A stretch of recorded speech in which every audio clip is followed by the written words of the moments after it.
안녕하세요. 귀로 여는 세상, 영심이의 책방 가족 여러분 환영합니다. 오늘의 작품은 문순태 작가의 타오르는 강입니다. 제1부 대지의 꿈을 함께 감상하시겠습니다. 타오르는 강, 문순태. 대지의 꿈.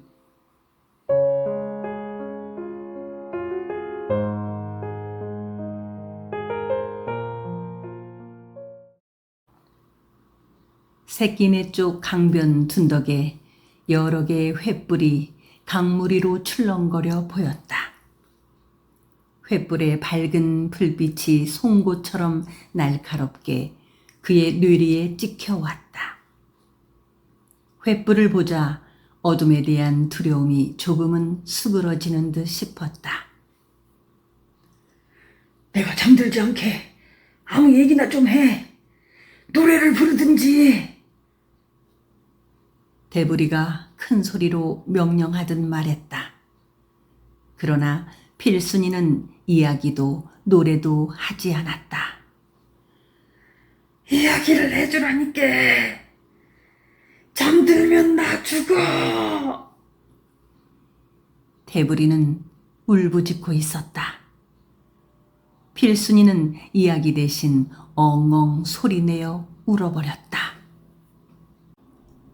그때 새끼네 쪽 둔덕 횃불들이 춤을 추는 곳에서 징과 꽹과리 소리가 잦은 무리가락으로 숨가쁘게 울려왔다. 잠들지 못하게 마을 사람들이 징을 치는구만. 대부리는 환호하듯 말했다.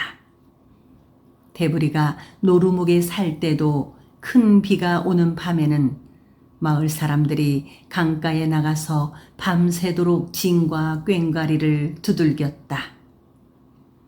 물에 떠내려오는 사람들한테 힘을 주자는 것이라고 했다.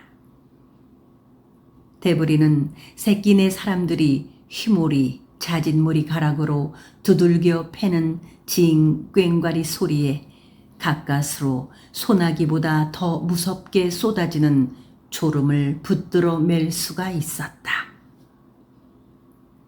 징 꽹과리 소리는 꼬박 밤을 새워 울렸다. 강무리로 햇살이 부채살처럼 활짝 퍼지자 징소리는 더욱 거칠게 미친 듯 울려왔다.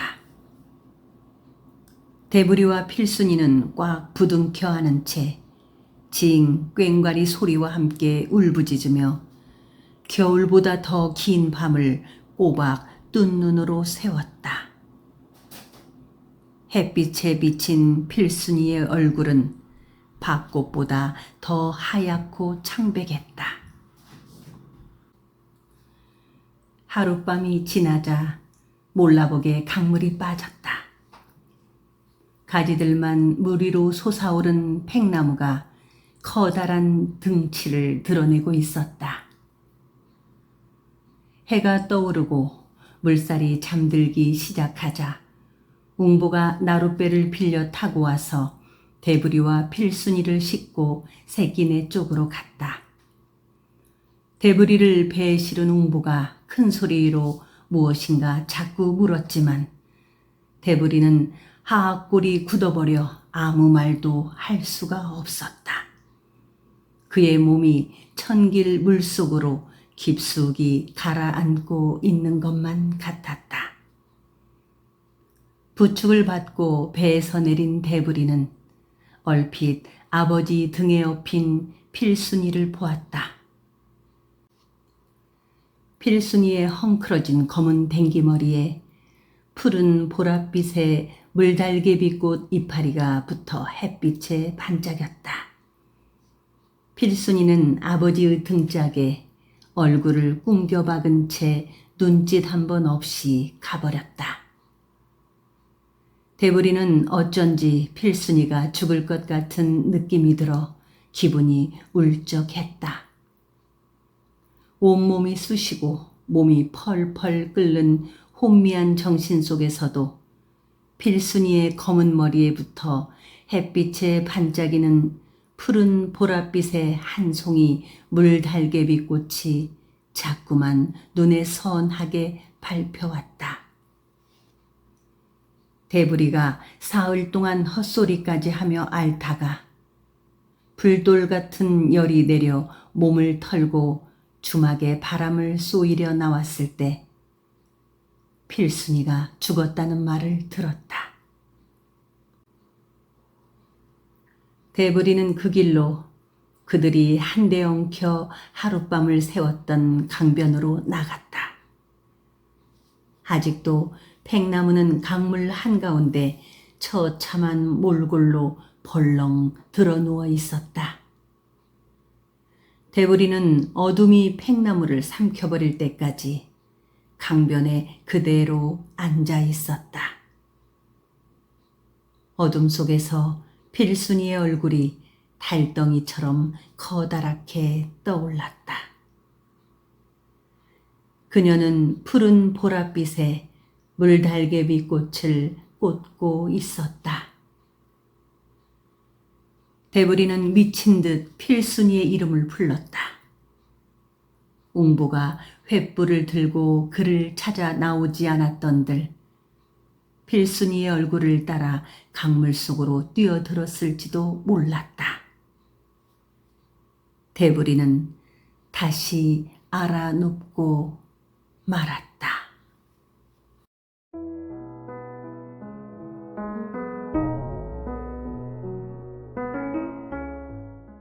그 무렵 새끼네에는 머지않아서 큰 난리가 일어날 것이라는 소문이 봄날 아침 안개 퍼지듯 짜하게 울렸다. 지난 임진년 때보다 더 무서운 난리가 터질 것이라고들 하였다. 일본이 다시 쳐들어온다고도 하였고 청국과 노국이 앞다투어 밀어닥칠 것이라고도 하였다. 또 들리는 말로는 일본보다 더 먼 곳에 있는 바다 끝의 섬나라 영국이 이미 수많은 군대를 남쪽 섬에 상륙시켰다는 말도 떠돌고 있었다. 제주에서 강진을 거쳐 한양에 이르는 길목이기도 한 새끼네 말바우 주막에는 심심찮게 한양을 오르내리는 길손들이 들락거리곤 하였는데 이들 술손님들의 말로는 일본을 비롯해서 청국, 노국, 영국 등 큰 나라들이 서로 우리나라를 집어삼키려고 호시탐탐 넘보고 있다고들 하였다. 보릿고개 가파른 내리막길에서 살아남느냐, 굶어 죽느냐 가뜩이나 심란해 있는 새끼네 사람들은 엎친 데 덮친 격으로 난리까지 일어날 것이라는 소문에 살아갈 일이 아뜩하기만 하였다.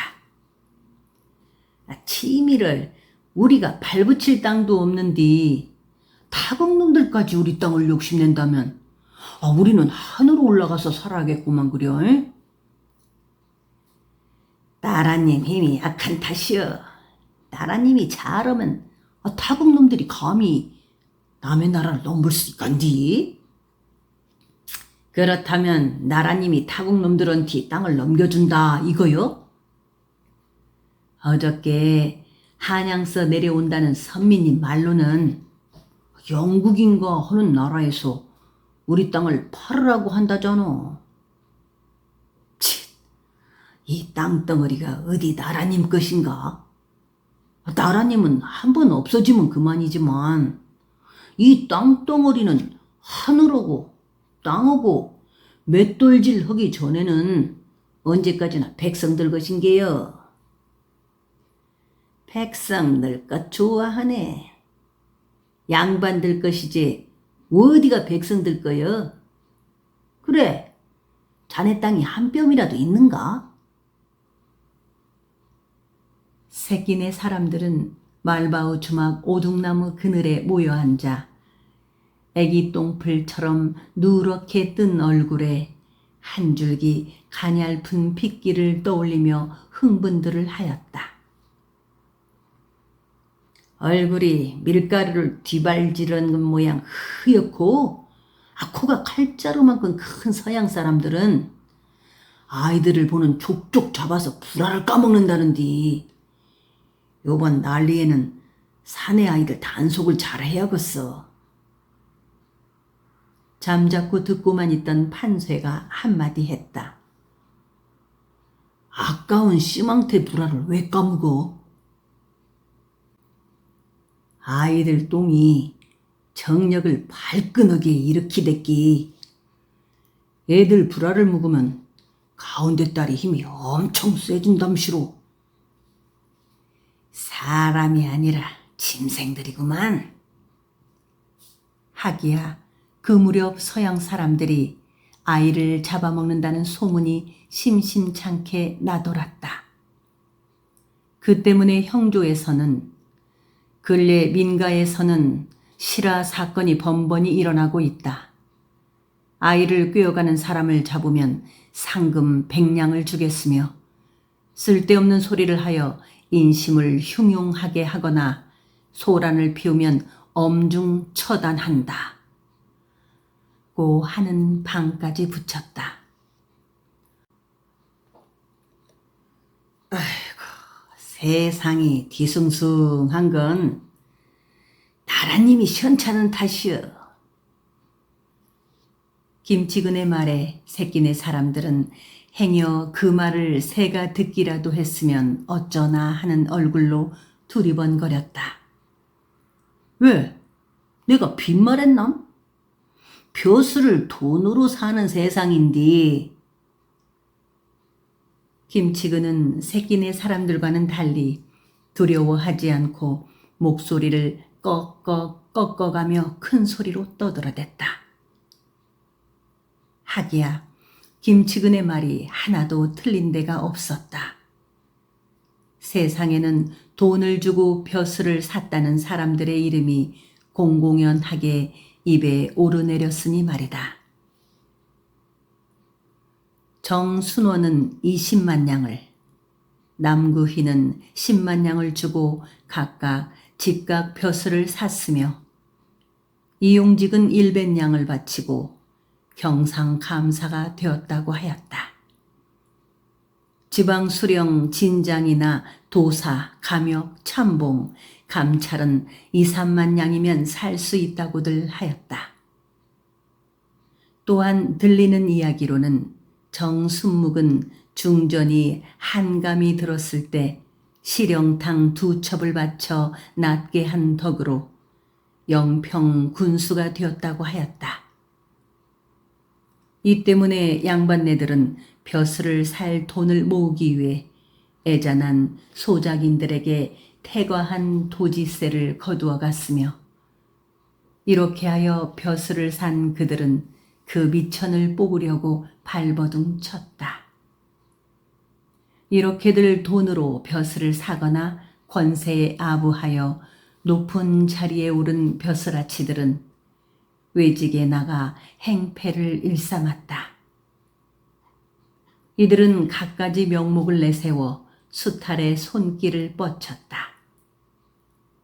고종의 탄생일인 만수절에는 을의 감사나 수령들이 서로 다투어 복물을 올렸으며 이를 빌미 삼아 가난한 백성들만 애잔하게 갈퀴질을 당했다.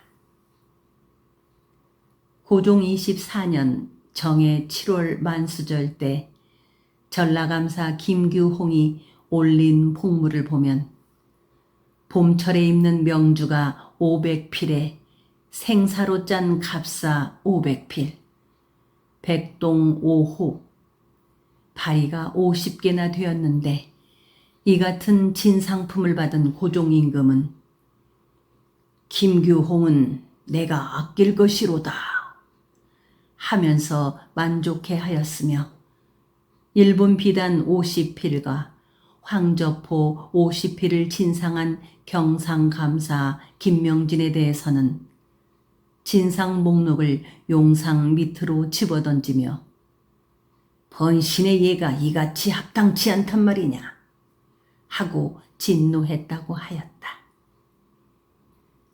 이런 판국이니 벼슬에 환장한 지방 관리들은 임금한테 올리는 진상품 거두랴, 수시로 지방 산물을 거두어 바쳐야 하는 복정에 마음 쓰랴, 벼슬을 산 미천 뽑으랴, 마음이 바빠서 백성들 돌보는 데는 까막눈이 되어 있었다. 벼슬아치들이란 백성들이야 죽거나 말거나 자기 한 몸에 부귀 영화만을 위해 몸과 마음이 달떠 있었다.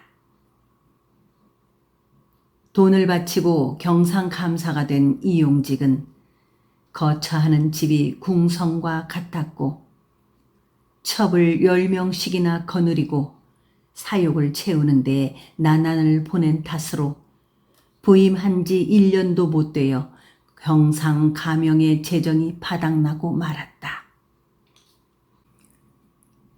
그런가 하면 임금은 또 임금대로 큰 돈을 바치는 벼슬아치들에 대해서는 관직을 자주 올려주고 그렇지 않으면 곧 파직을 시켜버리기가 일쑤였다. 전주 아전 출신인 김창석은 호남 균전사가 되어 외직에 있는 동안에 재물을 긁어들여 임금에게 수백만 냥을 바쳐 승지까지 올랐다. 이렇듯 기강이 어지러운 판에 고종 21년 10월에는 소위 개화당의 하루살이 정권이라 일컫는 갑신정변이 일어나는 등 나라가 걷잡을 수 없는 소용돌이에 휘말리기 시작했다. 지난해 봄에는 영국의 함대가 전라도 거문도를 불법 점령하였었다. 군함 6척에 운송선이 2척이었다. 검고 육중한 괴물들은 봄날 화창하게 갠 하늘을 향해 꿍꿍 포를 쏘아댔다. 처음 들어보는 대포 소리에 놀란 거문도 섬 사람들은 산으로 도망을 쳤다. 하늘에 대포를 쏘아대던 영국 사람들은 보트를 타고 육지에 올라와 통역관을 시켜 해치지 않을 테니 모두 산에서 내려오라고 선무하였다. 그들은 산에서 지싯지싯 내려온 섬 사람들에게 대포알 같은 통조림과 양주, 양과자를 푸짐하게 나눠주었다. 섬 사람들은 영국인들이 준 양주를 단숨에 꿀럭꿀럭 마시고는 창자에 불이 난다며 길길이 뛰었다. 영국군들은 선착장을 만든다고 하며 섬 사람들을 인부로 썼는데 그들이 주는 품삯은 고기잡이를 하는 것보다 훨씬 벌이가 좋아 어린아이에서부터 노인에 이르기까지 너도 나도 일을 하겠다고 나섰다. 영국군 부대가 맨 처음 상륙한 곳은 고도였다. 그들은 고도의 선창에 제목과 철삭을 쌓고 무서운 쇠 항아리 수레를 부설하였으며 두 곳에 천막을 치고 적을 때는 200명, 많을 때는 800명 정도의 군인들이 숙소로 사용했다. 동도에서 가장 높은 잔등과 고도의 산봉우리에는 영국기가 갯바람에 찢어지는 듯 몸부림치며 펄럭였다. 그들은 섬 사람들을 인부로 써서 세 곳에 해문 구축 공사를 했고 마실 물을 공급하기 위해 급수로를 닦기도 하였다. 섬의 북쪽 입구 양편 언덕에는 포대를 구축했다. 처음 섬 사람들은 영국군을 무서워했으나 사람을 해치는 일이 없는 데다가 신기한 선물도 주고 인부로 부리면 고기잡이 하는 것보다 벌이가 좋을 만큼의 후한 품삯을 주어 되레 고맙게 생각하였다. 흉년이 계속된 데다가 근자에 들어서 일본 어부들이 거문도 턱 밑까지 바짝 몰려와 고기를 다 잡아가 버리고 관리들의 섬 출입이 잦아 접대하기에 진절머리가 나서 살기가 곤궁해진 터라 품삯을 듬뿍 주는 영국군들이 그저 고맙기만 한 것이었다.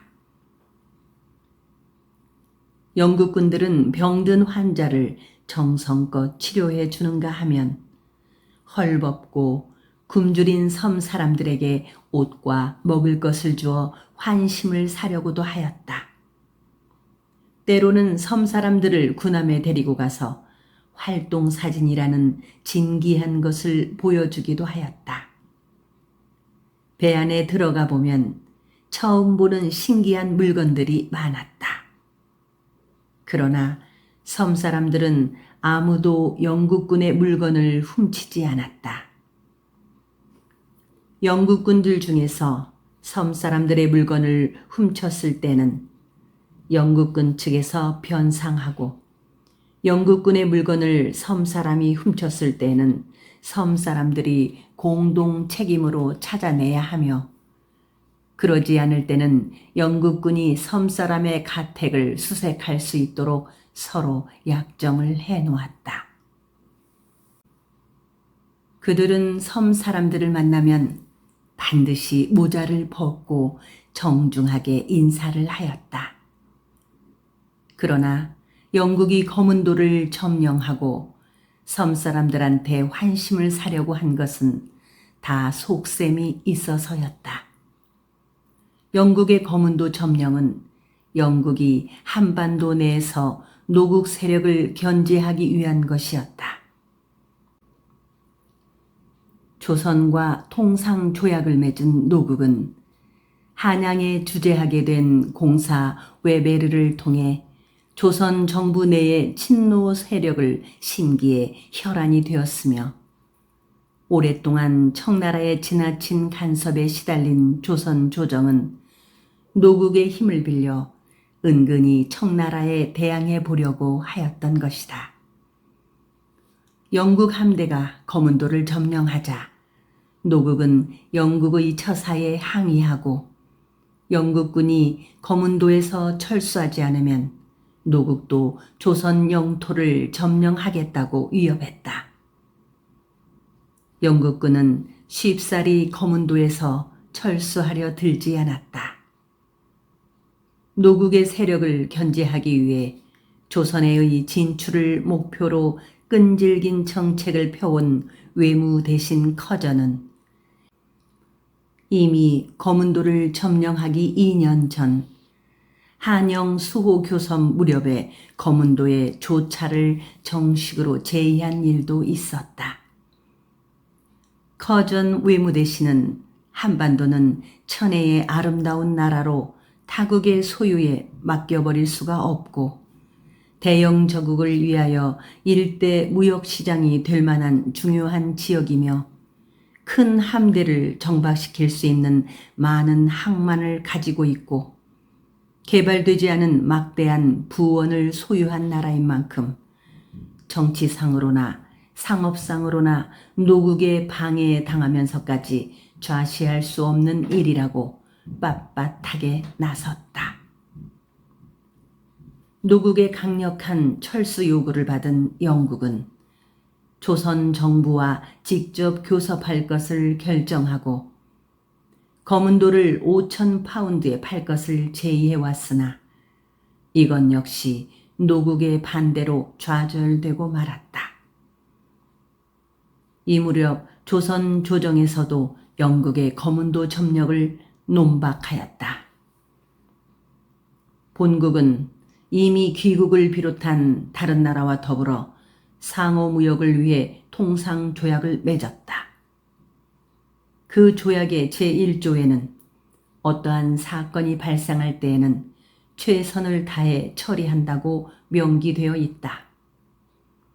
조약문의 먹물이 마르기도 전에 조약을 망각하고 본국의 해도를 점령하고 영구적인 시설을 하고 있으니 실로 불법적인 처사에 속하며 본국 국민은 모두 귀국의 처사를 부당하다고 생각하고 있다. 이렇듯 한반도는 청나라를 위시하여 노국, 영국, 일본 등 힘센 나라의 각축장이 되는 약자의 서름을 당하게 되었다. 나라 안의 어지러움은 계속되었다. 대원군이 청나라로 납치된 후 칠로 정책을 표방한 민씨 일파가 득세하기 시작했다. 이 씨의 사촌이 되지 말고 민씨의 팔촌이 되려무나 하는 노래와 같이 민씨 일파의 세상이었다. 칠로 정책이 눈에 거슬린 청나라는 대원군을 환국시켰다. 고종 22년 가을, 백성들은 대원군의 환국을 열렬히 환영했다. 그것은 민씨 세도의 횡포를 막고 도탄에 빠진 민생을 구해줄 것이라는 한 가닥 거미줄 같은 희망에서였다. 그러나 중전은 대원군을 운현궁의 깊숙한 방 속에 유폐시키는 데 성공했다. 바늘구멍으로 하늘 보듯 먹고 사는 것 외에는 세상 돌아가는 깊은 속을 알 턱이 없는 새끼네 사람들도 요즘하겐 나란 일이 심상치 않음을 가재 물 짐작하듯 대강은 어림하고 있었다. 하늘은 언제 비를 내려 새끼네를 휩쓸었냐는 듯 시치미를 뚝 떼고 구름 한 점 없이 활짝 웃고 있었다. 강물도 다시 조용해졌다. 하늘도 영산강도 부끄럼 많은 시골 처녀의 티 없이 맑고 부드러운 마음으로 마주보고 있었다. 하늘과 강은 조용해졌으나 새끼네 사람들의 마음은 비가 오기 전보다 거칠어졌다. 물난리 때문에 잠을 설친 새끼네 사람들은 얼굴이 푸석푸석하게 껍질이 떠 보였고 눈자위가 벌겋게 충혈되었다. 그들은 걸핏하면 팩팩거리며 악을 썼고 아무나 붙들고 싸움을 걸려고 하였다. 봄부터 여름까지 뼈가 휘도록 돌과 자갈을 부어 쌓아 올린 새끼네 둑이 군데군데 허물어지고 큰 물에 쓸려 가버리자 우라가 머리 끝까지 들끓었다. 어른들의 성질이 사나워지자 아이들은 배가 고파도 칭얼대지 못하고 아무데나 어른들의 눈을 피해 조용히 꿍겨 박혔다. 젠장, 팔자 도망은 도간에 들어도 못한다고 하더니 우리가 땅 좀 가져볼란께 하느님이 말레시구만. 아니 되는 놈은 뒤로 자빠져도 코가 깨진다더니 우리가 그 팔자요. 그들은 화풀이를 못해 하늘에 대고 상악대질을 하며 욕을 퍼붓기도 하였다. 비가 오면서부터 우라와 걱정으로 아무것도 입에 넣지 않아 기운이 쫙 빠져 있으면서도 성질만은 사나워졌다. 그들은 또 걸핏하면 부부싸움이었다. 방천만 쌓아 올리면 땅이 생기고 늦게라도 메밀이라도 씨를 묻으면 올 가을부터는 먹고 사는 일이 바늘귀만큼이라도 풀릴 줄 알고 군말 없이 삼태기에 자갈을 이어날랐던 안악들이 그까짓 방천 쌓는 일 집어치우고 대처로 나가서 품팔이라도 하자고 남편들을 공박하자. 그렇지 않아도 뿌질뿌질 우라가 들끓던 차에 남편들은 죽일련 살릴련 하며 작대기를 휘둘렀다. 남편한테 얻어맞은 아녀자들은 계거품을 부걱부걱 뿜어내면서도 지지 않고 대들었다. 그동안 뼈 빠지게 방천을 쌓는다고 나댔지만 남는 게 뭐가 있느냐는 거였다. 아낙들의 말에 남편들은 할 말을 잃고 소리만 버럭버럭 내질렀다. 하늘을 향해 욕을 퍼붓고 아무나 붙들고 시비를 걸고 그래도 우라가 가라앉지 않자 강변으로 들로 산매 들린 사람처럼 싸돌아다니다가 아낙들이 아픈 마음을 휘저어 놓자 홧김에 마누라를 두들겨 패고 그래도 속이 가라앉지 않는 남자들은 말바운의 주막에 몰려와 술을 달라고 생떼를 쓰다시피 하였다. 그러나 주막에 술이 있을 리가 없었다. 새끼네 사람들의 마음을 가라앉히기까지는 꽤 오랜 시일이 걸렸다. 성가를 부렸다가 차츰 마음이 가라앉자 그들은 다시 옛날처럼 순해졌다. 어쩌면 마음이 더 강해진 것인지도 몰랐다. 새끼네 남자들은 말바운의 주막 술청에 모여 앞으로의 일을 이야기하였다. 방천 쌓는 일을 일단 포기해버릴 것인지 다시 시작할 것인지 의견을 나누었다. 사람마다 생각이 달랐다. 이야기는 여러 갈래로 갈라졌다. 땅이고 지랄이고 집어치우고 대처로 나가서 날품팔이나 하더라고. 참을성 없는 막동이가 손가락으로 콧구멍을 들쑤시며 말했다. 땅 파고 똥 만드는 재주뿐인 우리가 대처에 나가서 뭘 혀? 덕칠은 두 무릎을 세워 얼굴을 꿍겨박은 채 한숨을 토해냈다. 사람 살 때는 골골이 다 있다는디 어딜 간들 이놈의 영상강변만큼 못하겠는가? 바늘도둑이 소도둑 될 수는 있어도 바늘장사가 소장사 될 수는 없는 배벼. 찍소리 말고 다시 방천 쌓는 일을 시작하는겨. 판쇠가 좌중을 둘러보고 힘주어 말하며 웅보를 보았다. 그러나 웅보는 아무 말도 없었다. 길고 짧은 것은 나중에 대봐야 하는 거요. 판쇠 말대로 하더라고. 큰 물이 휩쓸기 열흘 전쯤 아내와 함께 선창에서 온 주근깨 많은 염주근이가 판쇠의 의견에 동조했다. 새끼네 방천 쌓아서 놈 만들고 농사짓자면 손자 환갑 닥칠 거요. 누군가가 툴툴거리는 목소리로 말하자 천리길도 한 걸음부터라고 허듣기 손자 환갑 아니라 증손자 환갑에 닥치더라도 시작해 놓은 일이니까 끝장을 봐야지. 두어 달 전에 판쇠가 그가 살던 마을에서 데려온 종답지 않게 육척 장신의 얼굴이 제법 귀공자처럼 허여멀쑥한 김치근이가 잠자코 있다가 한마디 했다. 김치근의 목소리는 우렁우렁 울림이 좋아 술청안을 울렸다. 어딘가 위험이 있는 목소리인데다가 말수조차 적어 그가 말을 할 때는 아무도 반대하고 나서는 사람이 없었다. 김치근은 새끼 내에서 단 한 사람, 그를 아는 웅보를 마음속으로 은근히 존경을 하여 웅보가 하는 일이라면 쌍지팡이를 짚고 앞장을 서주었다. 김치근은 말을 하면서 웅보의 눈치를 살폈다.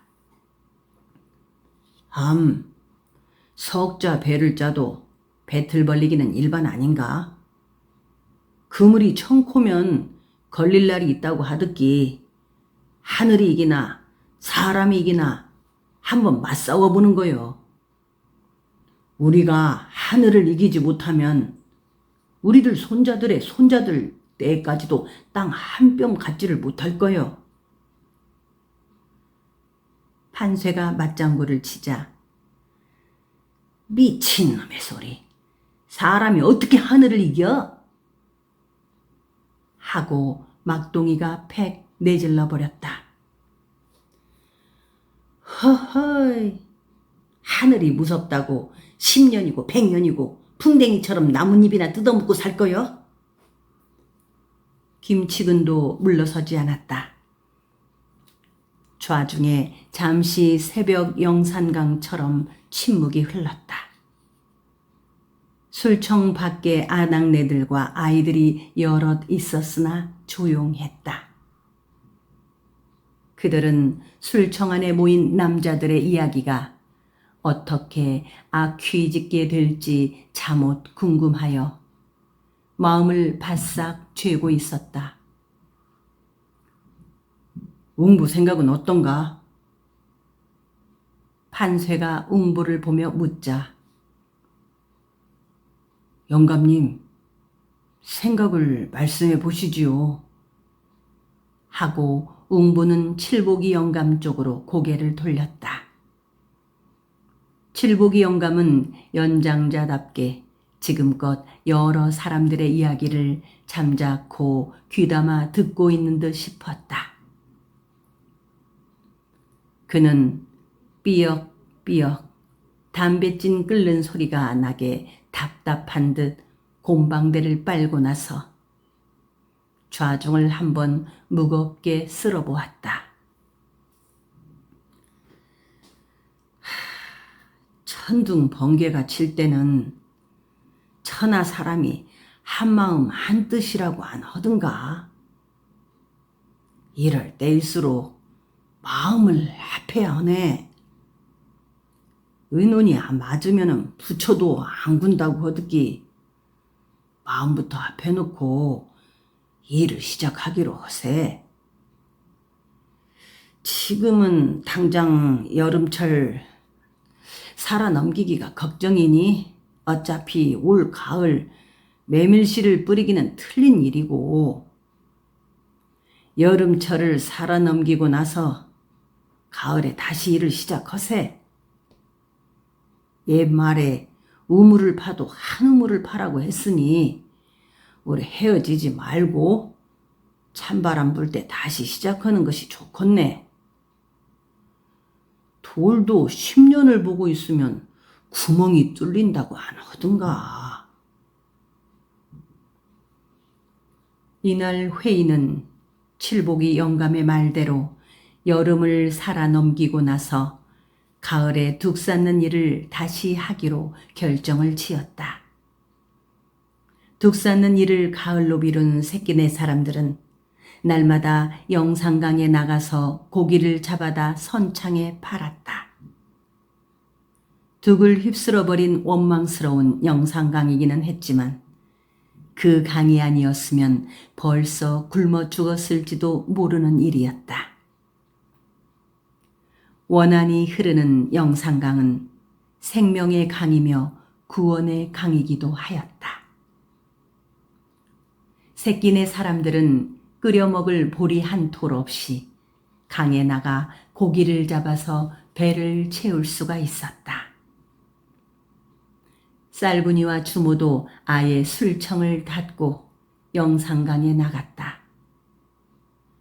배가 없어 깊은 곳에 들어갈 수는 없었지만 강변에서도 낚시와 그물로 잉어며 붕어, 뱀장어, 메기, 가물치, 꺽지, 모래무지, 버들치 등을 잡을 수가 있었다. 낚시질이나 그물질을 못하는 안악들은 회백색 바탕에 줄무늬와 점이 박힌 모시 조개를 캐기도 하고 강변 진흙탕 돌 밑에 사는 무당개나 집게 다리에 털이 돋은 참개를 잡았다. 남자들은 쪽배를 타고 영산강을 따라 한나절 동안이나 흘러내려가 몽탄이나 명산에서 밤을 새워가며 뱀장어를 잡아오기도 하였다. 바닷물과 민물이 맞닿는 이곳 뱀장어 맛이 일품이라 하여 선창에 가지고 나가는 족족 잘 팔렸기 때문이다. 웅보도 김치근, 염죽은, 판쇠, 칠복이 영감, 덕칠이, 막동이 이렇게 67명이나 떼를 지어 두어 차례 일본 사람들이 많이 사는 명산까지 내려가 뱀장어를 잡아다 팔았다. 명산에 가보았더니 영산강이 바다만큼이나 넓어 끝이 보이지 않았다. 명산에서 조금만 더 내려가면 목포 앞바다에 이른다고 하였다. 배심 좋은 김치근과 판쇠가 한사코 바다에까지 내려가 보자고 하였으나 웅보가 번번이 우기다시피 하여 되돌아오고 말았다. 웅보는 큰 바다에 나가기가 무서웠다. 그는 어려서부터 산골짜기를 보면 아무리 깊고 후미진 골짜기라도 끝까지 들어가 보고 싶은 충동을 느꼈지만 강을 타고 깊숙이 내려가는 것은 싫어했다. 산은 그렇지가 않았지만 강은 무서웠다. 아마도 어려서부터 강에서 많은 사람들이 죽는 것을 보았기 때문인지도 모른다. 그는 높은 산은 올라가고 싶었지만 깊은 강은 내려가고 싶지가 않았다. 물난리가 지나자 사흘쯤 푹푹 찌는 날이 계속되더니 구질구질하게 하늘이 흐렸다. 후텁지근한 날씨에 추적추적 빗방울이 들이쳤다. 강변 미루나무며 버드나무, 팽나무, 아카시아 나무마다에는 물때가 몰아다 붙여놓은 건부저기들이 비렁뱅이의 누더기처럼 볼썽사납게 너덜거렸다. 웅보는 물귀신의 머리털 같은 나뭇가지마다에 달라붙은 물때의 건부저기들을 뜯어내 주었다. 대부리는 열흘쯤 알아 누워있다가 창백한 얼굴로 일어났다. 그는 앓고 난 뒤부터 사람이 달라진 것 같았다. 말수도 줄고 혼자 우두커니 앉아서 먼 산을 바라보는 버릇이 생겼다. 아무 말 없이 아무 때나 혼자 강변을 서성거리기도 하였다. 그는 아직도 필순이의 검은 댕기머리에 꽂힌 푸른 보랏빛 나는 물 달개비 꽃이 울컥울컥 눈에 밟혀오곤 하였다. 꿈속에서 덜어 필순이가 나타나기도 하였다. 그녀는 꿈속에서 영산강 큰 물에 휩쓸려 떠내려가며 밭꽃처럼 흰 손을 흔들어 보였다.